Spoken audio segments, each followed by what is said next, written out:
good afternoon. At the moment I'm here at the Nanjing Forestry University to do a postdoc and some my own research.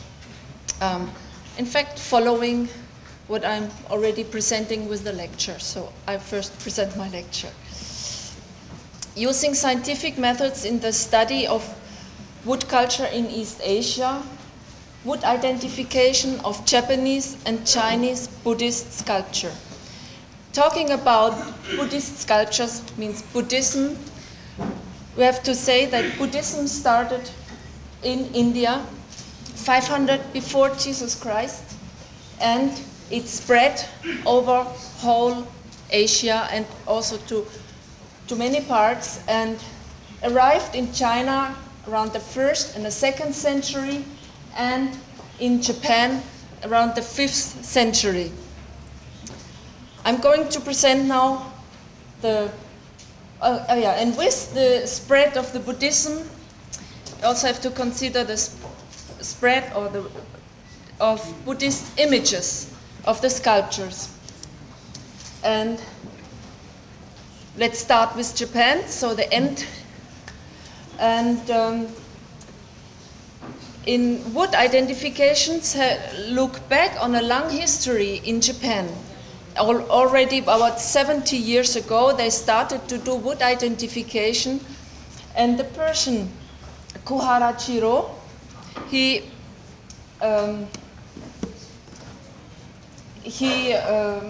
made identification of more than 600 wooden sculptures and tried to show an evolution during the time. So starting from the Asuka period, so the 500 until the 12th century, and a clear development and a change of usage of the wood species. So at the beginning, you can see the camphor tree was used exclusively in Japan. The camphor wood was exclusively used in Japan.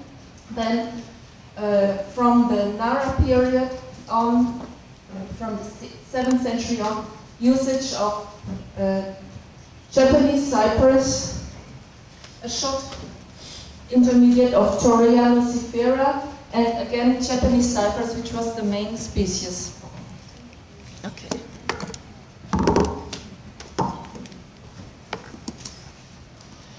Recent research showed that this usage of Torreya lucifera, which is Japanese nutmeg in English, and you see the Chinese name on bottom, was not just a short time.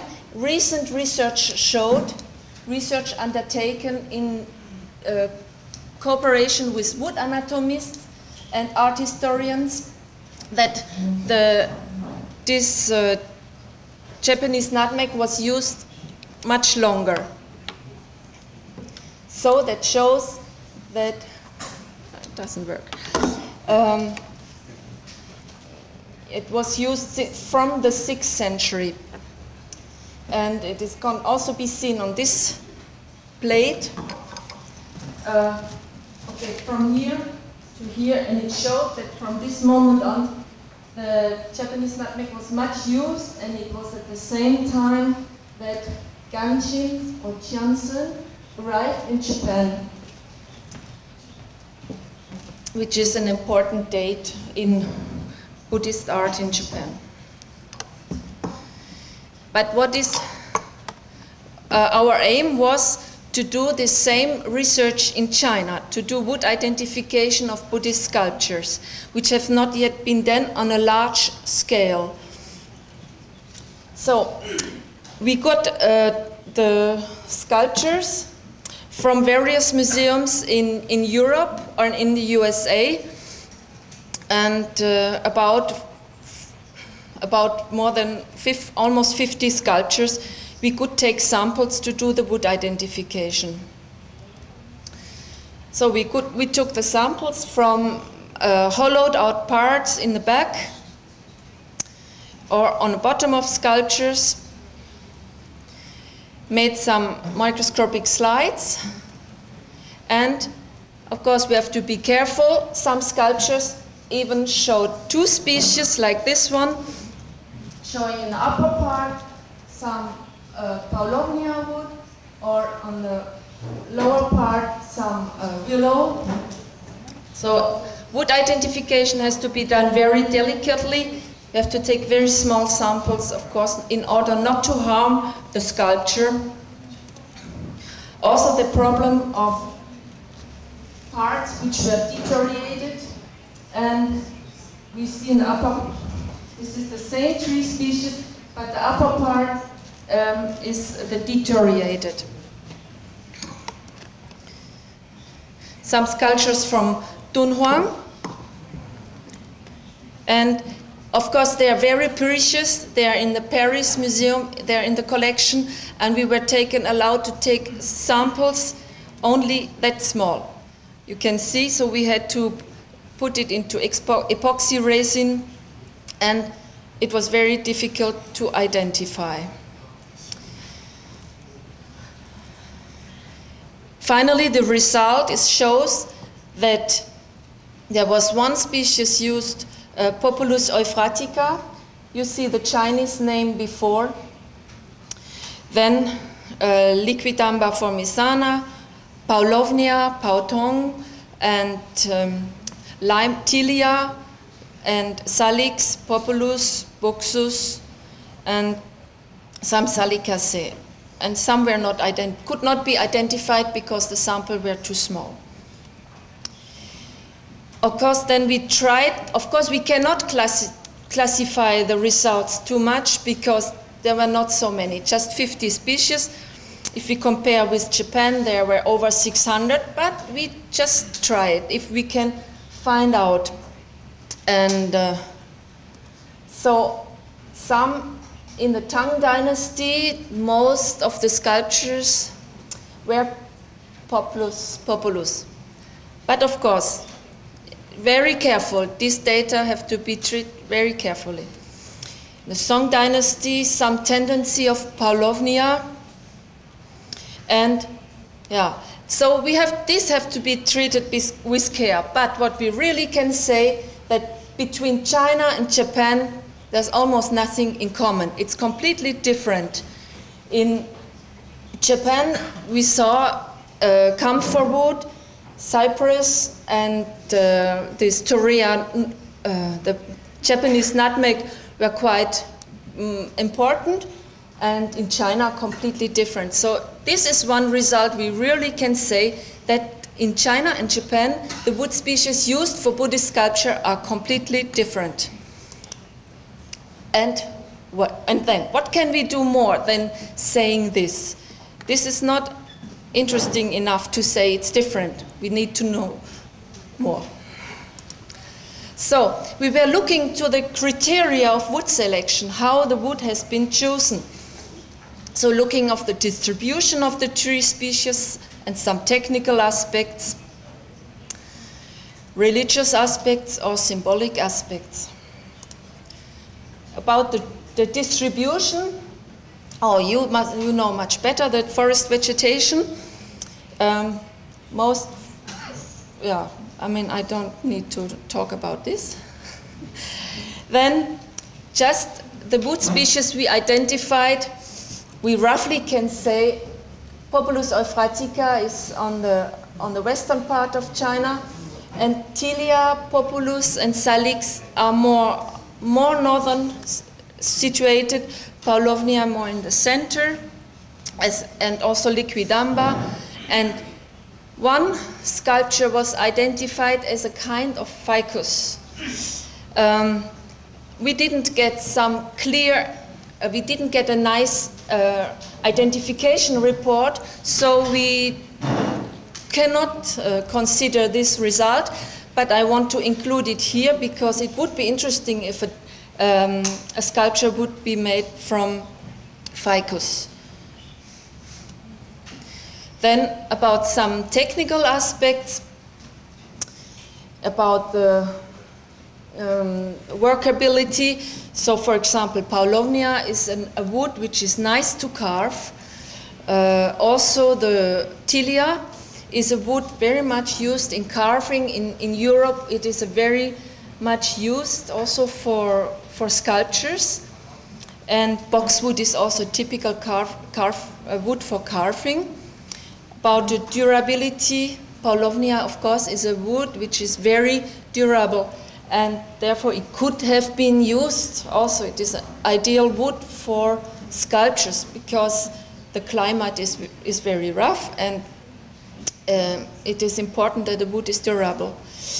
In color, some interesting is just that some are a bit yellowish, like boxwood, but also sandalwood is a light yellowish color and whitish.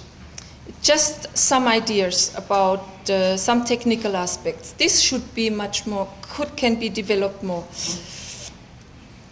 Then religious aspects. In looking at the sacred texts, what do the Buddhist texts say? For example, in India, there is the story of King Udayana, who after the Buddha departed to teach in the heaven, was consoled by a sculpture of sandalwood, which was made for him. That means there's the story that while the Buddha, the real Buddha, Shakyamuni, was still living, he went to the heaven for a short time, and then the king was very sad, and he was consoled by a sculpture made of sandalwood. Buddha came back and said to him that it's okay to use sandalwood. In the case of Japan, there is some text also that for the carving of an 11-headed cannon, the wood hakusendanko in Japanese, which is interpreted as sandalwood, should be used. However, in a country where sandalwood does not grow, hakunoki, which is interpreted as Torreya nucifera, can be used instead, which is, and this text, in fact, it is not the original text, it's a commentary of that text. It was brought to Japan with ganshin, and it was translated in the 8th century, and it was at that time when they really started to make sculptures out of that wood. So it's very interesting in that case to compare the text and the reality through wood identification. And then also in China there's a text, but then Petra will talk about it. So just saying that Paulovnia can be used in place of sandalwood. But it's just one text. It doesn't mean that it is always like that. Then about the symbolic aspect, some idea. So the Bodhi tree, or the tree where the Buddha, the Shakyamuni, the real Buddha, the historical Buddha had enlightenment, is the Ficus religiosa. And in Japanese and in Chinese, this tree is therefore also called Bodaiju in Japanese and Putishu in Chinese. But the Buddhists in north of China, or in north of in Japan, also this Ficus religiosa was planted in temples, in temple area. But in northern China, they were desperate. They would have loved to have this tree in their temple area, but it doesn't grow in the northern part. So they were looking for some replacement, and they found it. They found Tilia Micheliana in eastern China, or Tilia manchurica in northern China. Of course, it has nothing to do with this Ficus religiosa, except maybe the shape of the leaf. And the Japanese and the Chinese call this tree, the Tilia, also Bodaiju. So, was this therefore the wood chosen, the Tilia wood? One question. So, my conclusion now is of also the number of identified Chinese sculptures is still too small to fully determine an evolution of the wood species during the ages as it was done in Japan, but we can already show a tendency and say China and Japan is completely different in the choice of the wood species. And this difference reflects the different cultural background and values in both countries and raising new questions in Buddhist and art historical research. And this question should be resolved jointly with art historians and wood anatomists all together. And from Japan, from China, from India, from all other. We should be work together to find the reason. And wood selection is, of course, first determined by the availability of the tree species and the suitability for carving. So, but religious and symbolic considerations also play a role. And as I said, wood anatomists and historians or archaeologists should actively cooperate. Of course, I want to thank several persons, people from the museum, people from this university, Professor Ito, who allowed me, or together we did this research in Kyoto some years ago, and of course the organizers of this university, this symposium. Thank you.